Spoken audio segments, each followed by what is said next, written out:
bwanji wonse ine na okabwino ndiye siku lino lero tabweranso ndi nthano inango nthano yabwino yokoma kwambiri ndiye nthano yoti nayo ndi Jaki ndi comera kayera. Iyi nthano ndiye nthano yamene tikonda kwambiri pano ngati ise aziphunzisi. Ndiye tiyeni tione zili mkati mwa nthano iyi.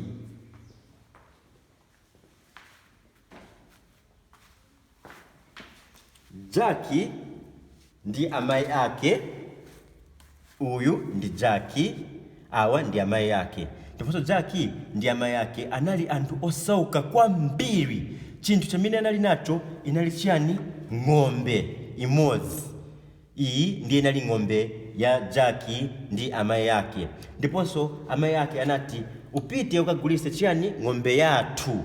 Ndiye Jaki ananyamuka ulendo wa kukagulisa ng'ombe ija. Ndiponso mjira anakumana ndi mnyamata wina, mzibambo wina yemwe amafuna kugula ng'ombe ija.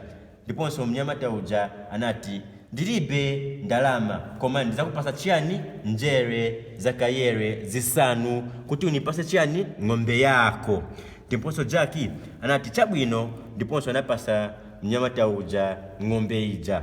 Ndiponso Jaki anabwerera ku nyumba ndi kukapereka njere za kayera kwa amayi yake. Ndiponso amayi yake anakalipa kwambiri.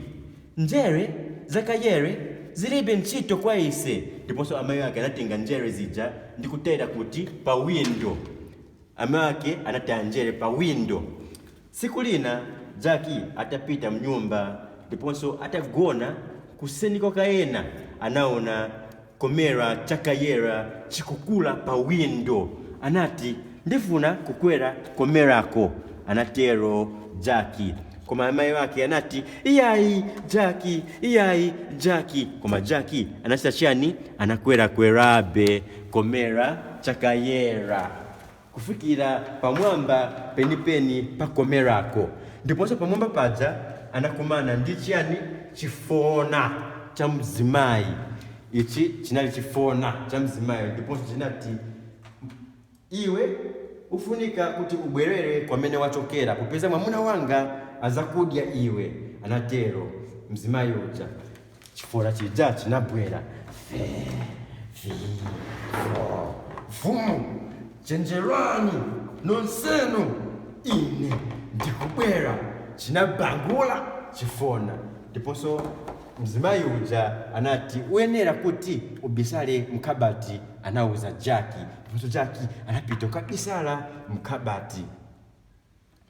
Jaki amachipenyerera chifona chija chinalowa mkati. Ndiponso Jaki amachipenyerera chikupenda ndalama zake. Ndiponso patisana pinde nthawi chifona chija chinagona tulo. Ndiponso Jaki anatuluka mkabati ndi kutenga matumba akuluakulu a ndalama zija. Ndiponso anatsikira pansi pa comera kayera. Ndiponso atafika pansi anapasa ndalama zija amayi yake.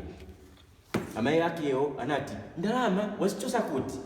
Koma Jaki anakamba kuti ine nachosa ndalama pamwamba pa comera kayera. Anali okondwera kwambiri.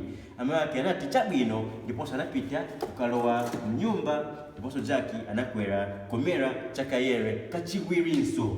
Ndiye anakwera comera kayera kufikira pamwamba anapeza mzimayi wa chifona kachiwiri. Ndiponso anati mwamuna wanga ndiwo kalipa kwambiri chifukwa ndalama zake zabedwa. Vumu chenjerani nonsenu ine ndikubwera. Chinabangula chifona. Ndiye chifona chija chinagona tulo. Ndiye zikomo kwa lero makoma nonse. Ndiye tapita tiona nanso.